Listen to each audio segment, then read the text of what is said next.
আসসালামু আলাইকুম রহমতুল্লাহ। দেখেন, কোনোভাবেই বিনিয়োগকারীরা কিন্তু স্বস্তি পাচ্ছে না, আকাঙ্ক্ষাও পূরণ হচ্ছে না। তারা সবসময় পজিটিভলি চিন্তা করতেছে। বাংলাদেশের বিনিয়োগকারীরা তাদের তাদের তারা এতটাই শালীন, এতটাই পজিটিভ মনের মানুষ। একটা নিউজ শুনলেই কিন্তু মনে করে যে হয়তো এখন মার্কেটটা ভালো হবে। আপনি যদি দেখেন, আইসিবি ৩,০০০ কোটি টাকা পেয়েছে।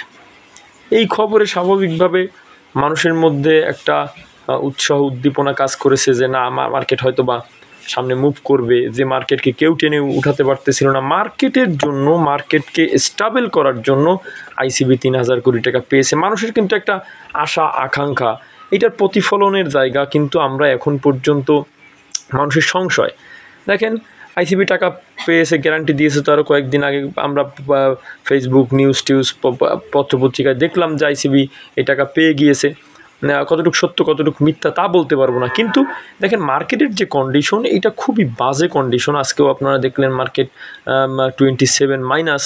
অতএব এই মার্কেটে বিনিয়োগকারীদের কিভাবে আস্থা ফিরবে, যেখানে এরকম নিউজে আইসিবির হস্তক্ষেপে মার্কেট তো টানা 10-12 দিন মার্কেটের হাইলি একটা মুভমেন্ট থাকার দরকার, এবং বিনিয়োগকারীদেরও আস্থাটা যেন স্ট্রং পজিশনে যায়, তারাও যেন এখানে তারা ক্যাশ ক্যাপিটাল ফ্রি করতে পারে, বা তারা নতুন বিনিয়োগকারীরা এখানে এঙ্গেজ হয়। সব মিলিয়ে যে মার্কেটের আস্থার জায়গাটা দিন দিন ভেঙে পড়তেছে। মানে কারোর মার্কেটের প্রতি কোনো বিশ্বাস নেই। এত ভালো নিউজ, এত ভালো সংবাদ, এত ভালো আশ্বাস, তারপরেও কিন্তু মার্কেটের আমরা কোনো ডেভেলপ দেখতে পাচ্ছি না। এটা কেন, কী কারণে, এইটা কিন্তু আসলে কেউ বলতে পারতেছে না, কেউ জবাবও দিচ্ছে না। মার্কেট একদিন ভালো হচ্ছে তো 2 দিন খারাপ হচ্ছে, একদিন একটু বাড়তেছে তো 2 দিন আবার মার্কেট পড়ে যাচ্ছে। এইটা কি, মার্কেটের কোনো ধারাবাহিকতা নাই, মার্কেট কোনো ধরনের পজিটিভলি কোনো রেঞ্জ তৈরি করতে পারতেছে না। এই অবস্থার মধ্যে দিয়ে আমরাও একটা দাবি করেছি, এখনও করতেছি, যে বাইব্যাক আইন প্রতিষ্ঠা করতে হয়, বাইব্যাক আইনের দিকে যেতে হয় মার্কেটকে। মার্কেট যদি ফিউচারে স্ট্রংলি একটা পজিশনে নিতে হয়, বাইব্যাক আইনের কোনো বিকল্প নেই। এইখানে বিনিয়োগকারীরা তাদের ইনভেস্ট তাদের মতন করে করতে পারবে। আর দেখেন, এইখানে মার্কেট এখন যে ভালো তা না, মার্কেট পড়তেছে, উঠতেছে, একটু উঠতেছে, একটু পড়তেছে। মানে মানুষের পোর্টফোলিওর ডেভেলপ কোথায়? মানুষের পোর্টফোলিওর ডেভেলপ যদি আপনি দেখেন, যে সেইখানে মানুষের পোর্টফোলিওর কিন্তু তেমন কোনো ডেভেলপ আমরা দেখতে পাচ্ছি না। আমরা আশা করতেছি, সবসময় আশা করি আমরা মার্কেট ভালো হোক, এই নিউজ দ্বারা মার্কেট ভালো হবে, এই নিউজ দ্বারা উঠে যাবে, বা এই পদক্ষেপ দ্বারা মার্কেটে বড় স্ট্রং রেঞ্জ তৈরি হবে। কোনোটাই হচ্ছে না।